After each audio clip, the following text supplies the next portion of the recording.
नमस्कार। आम आज आलोचना करिया घरर पश्चिम दिगर दोष एवं तार किसी प्रतिकार। जदि पश्चिम दिगर किसी दोष रोचे आप केमी जानवे जब आम पश्चिम दिग कथा कहवा पश्चिम दिगर प्रथम जाना पश्चिम दिगर अधिपति किए। पश्चिम दिगर अधिपति होती वरुण आयुध पाश एवं प्रतिनिधित्व ग्रह होती ग्रहराज शनि।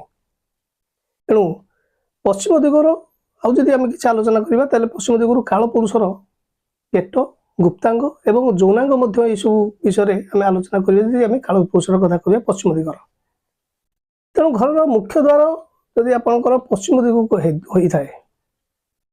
ताहले घर जो आम कर्ता अच्छा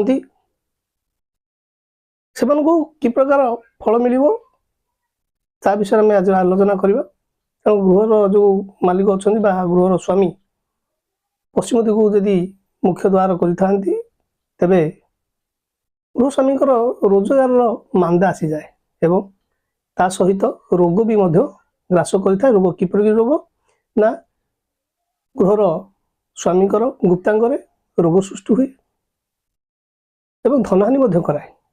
तेणु पश्चिम दिगरे द्वार करने अनुचित। खाली मु अनुचित कहले तो से चलबनी। अनुचित कहीं क्यों व्यक्ति विशेष मानक पश्चिम द्वार सर्वश्रेष्ठ ताको आम जाना। तेणु प्रथम मकर राशि, कुंभ राशि, तुला राशि और वृष राशि यही जात व्यक्ति मान पश्चिम द्वारटी अत्यंत शुभदायक होता है। कौन सी प्रकार असुविधा से भोग पड़ न था जदि जो राशि मान कथा मुझे कहली। जदि आपड़ देखिए पश्चिम दिगर मुख्य द्वार कथा पश्चिम द्वार मुख्य द्वार पूर्व दिगरे थाए आपण पश्चिम द्वार थो पूर्व दिगरे यदि अपरिष्कार परिष्कार परिच्छन्न न थाए एवं पश्चिम दिगरे कौन सी पत्थर कूओ फाट ये सब यदि थाए तेबे गृहस्वामी आय जोटा इनकम सोर्सटा धीरे धीरे धीरे धीरे कमी जाए एवं जो आपंकर जो हिसाब से आपंकर इनकम करिया कथा आपंकर इनकम पंथा धीरे धीरे बंद हो जाए आपंकर आय ठार व्यय अधिक हो जाए। कहीं ना पश्चिम दिगर स्वामी होचंदी के ना शनि। फाटर स्वामी होचंदी केतु एवं जदि आम कूओ कथा कहवा नलकूप कूओ कथा कहवा कूओर स्वामी होचंदी चंद्र एवं जो पथुरिया जगह टाण जगह पत्थर पत्थर जो जमा करवा ये जमा कर पत्थर मालिक होचंदी के ना पत्थर स्वामी होचंदी मंगल। मंगल होइतिबारु एमानकर प्रभाव घर मालिक उपर पड़ी थाए। जदि घर मालिक उपर पड़ी थाए ताले से कौन सब बाधा विघ्न सम्मुखीन होता है आम देखा। कौन सी कार्य असफलता प्रत्येक कार्य असफलता संघर्षमय जीवन असफलतार शिकार होता है। प्रत्येक कार्य बाधा विघ्न सृष्टि होता है मन अशांति रही है। ता सहित मानसिक स्तर में बहुत सारा डाउन था मानसिक स्तर में। पश्चिम दिगरे स्नान गृह गाधोवा घर कि आपंकर घर मालिक जी गृह स्वामी जदि शोवा घर बा शयन कक्ष थे तेबे पति पत्नी अल्प समय एकत्रित रही था। पति पत्नी सहित जोटा रिलेशनशिपटा बहुत कमी कमी जाए कारण शनि स्त्री एवं स्वामी मध्य जो संपर्क सुख दबार ये प्रचंड बाधाकारी बाधा दी था। तेणु आम जो बाधा सृष्टि करता परस्पर ठारू भिन्न भिन्न रही था चाकरी क्षेत्र हो कि कौन सी कारण हो ये सब कथा को नहीं आप स्वामी स्त्री मध्य अलग रही बाध्य कर दी था कि शनि ग्रहराज शनि। तेणु पश्चिम दिग कथा कहले बहुत कथा अच्छी पश्चिम दिगर कथा आम भी तार प्रतिकार कहवा से सब कथा। तेणु पश्चिम दिगरे जदि आप भूलवशत रोषे घर कर गृहस्वामी कौन कि प्रकार फल लाभ कर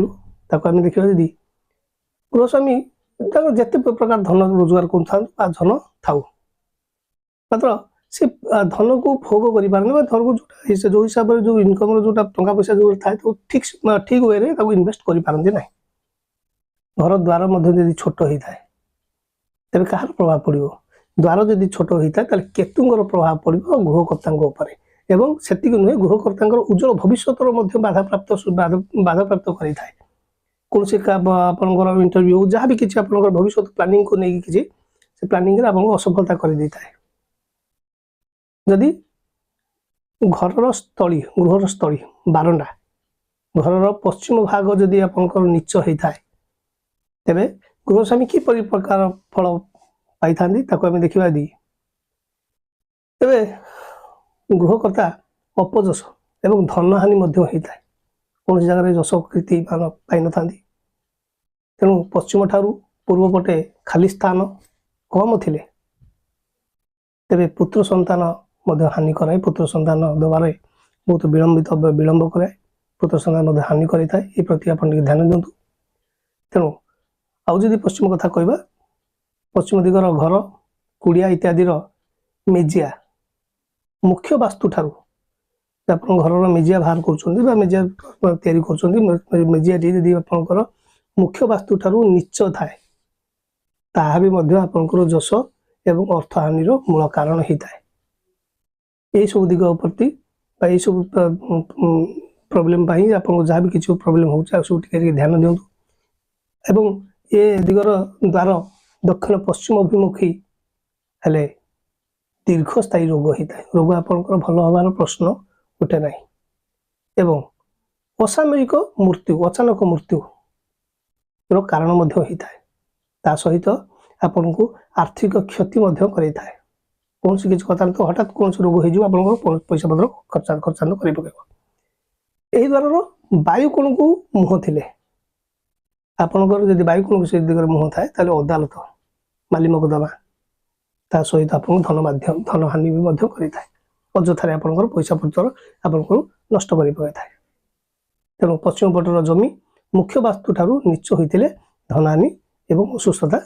आपंकर चिरदिन सहित लगिक रही है आप जिते चेष्टा कले भी आपंकर असुस्थता जीवन को सुस्थता आने आप बहुत सारा प्रोब्लेम देखिए आप गति करपारती तेणु पश्चिम पटर यदि आप पानी पश्चिम पटर यदि आप पानी रखुच्च पानी कि वर्षा पानी छातर वर्षा पानी पश्चिम पट देखिए जब आप निष्कासित होता है पश्चिम पट आप गड़ू थाए से व्यक्ति दीर्घकालीन रोगर शिकार होता है यह निराट सत्य यदि पश्चिम पट देखिए जाऊ थाए तेणु कौ पट देखिए गले आपंकर पानी निष्कासित हेल्ले बहुत भल हम नेक्स्ट वीडियो में कहवा बर्तमान जब घर कांथ जो घर घर कांथ केबे भी कला रंगर दिंतु ना गाढ़ नील एवं घर अंधारिया एवं अंधार रखा आउ देखुची प्राय लोक अधिका पर्दा जोटा कि आम डोर स्क्रीन हो विंडो स्क्रीन हो यह सब व्यवहार करते सब अत्यधिक व्यवहार कर जी आवश्यक ठारू अधिक व्यवहार कर गृहकर्ता शनि द्वारा प्रभावित होता एवं से घरे रहिबा लोक माने साधारणतः किसी ना किसी रोग पीड़ित होता छोट मोट रोग को लेकिन पीड़ित होता तेणु वास्तु दोष को लेकिन तो बहुत कथा अच्छे पश्चिम दिगर कथा तेणु ये सब दिग प्रति आम आलोचना करवा तार प्रतिकार विषय आम कहवा यदि आप पश्चिम पटे पश्चिम दिगरे यदि कौन प्रतिकार असुविधा थाए तेज आप वरुण जंत्र आपंकर वरुण जंत्र आप स्थापन करें एवं सब भल हम शनिवार व्रत बा शनिमेला जोटा कहते शनिमेला दैविक ब्राह्मण मान द्वारा शनिमेला आप घर करूँ एवं शनिवार दिन खजूरी गच्छे प्रत्येक शनिवार दिन खजूरी गछ मूल आप पानी दिंतु देखिए पश्चिम दिगरे जब आप कौन वास्तुजनित समस्या थाए या धीरे धीरे धीरे धीरे कमिज निश्चिंत धन्यवाद तेरे पश्चिम पूर्व पश्चिम कथा तो मुझे भिडियो एवं उत्तर दक्षिण ता सहित ईशान्य अग्नि वायु एवं नैऋत्य कोण ये कोण मानक जब कौन वास्तुदोष थाए ताकू आम आलोचना करवा ये सब भिडियो देखापी आप प्रत्येक भिडियो को आप देखुता धन्यवाद जय जगन्नाथ।